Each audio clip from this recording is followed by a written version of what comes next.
West Kansas town of Ness City. Summers are scorchers and winters like ice. There on the homestead with no electricity was born a strapping young Donald A. Mice. Milking the cows every day at 4:30, leading the cattle out to the pond. Among the wheat fields, the silo, the prairie, wondering what kind of life lay beyond. One day a mighty strange sound rolled above, as loud as the dry Kansas wind.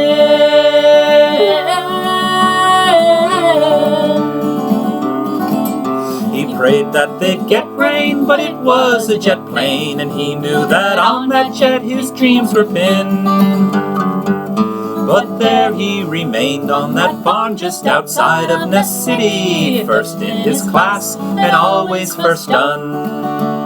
This bears attention, but I think it should mention the number of students in his class was 1.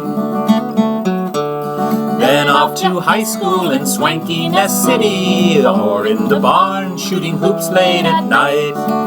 Though just a fair shooter, an Air Force recruiter was really his aim, then his life would take flight. Off with his mother from Ness he did drive, the West Kansas morning rose hot.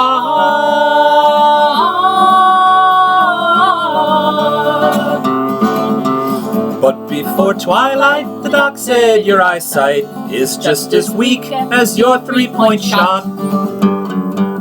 And so he returned to the West Kansas town of Ness City. It seems he was grounded southwest of Hayes. And so every harvest he'd work for Tom Harkness, driving a combine and counting the days. Then off to Lawrence, Kansas University, studying physics and airflow and math. And there in college he hoped for the knowledge to be an engineer, that was his path. One night while waiting on tables he paused, a girl speaking Spanish stood there.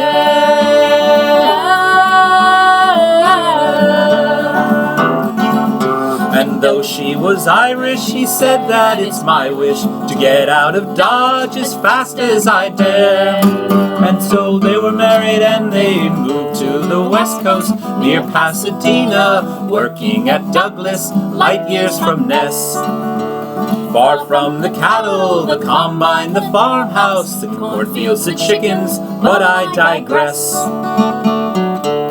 Living was easy in California, each day was sunshine and 30-cent gas.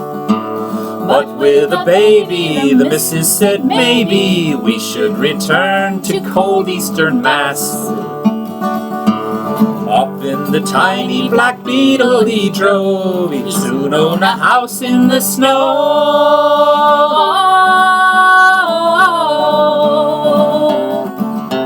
With more kids expected, a cute little love nest would need enough room for a family to grow.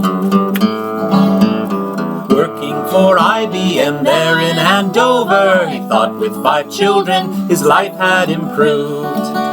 His wife didn't know that he still was a rover, and that IBM really means I've been moved. Off to the country, to northern New Jersey, then off to Mendham in 76. The house was a bummer, a real fixer-upper, but with college looming he was in a fix. Investing each penny like church mice he worked, and hoarding each dime like a crumb.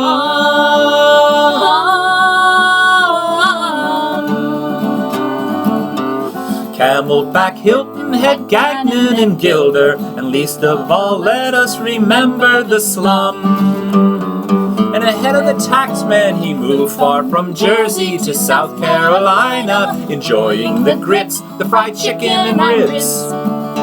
With 13 grandchildren he's over the hill then, again in all honesty, so are his kids.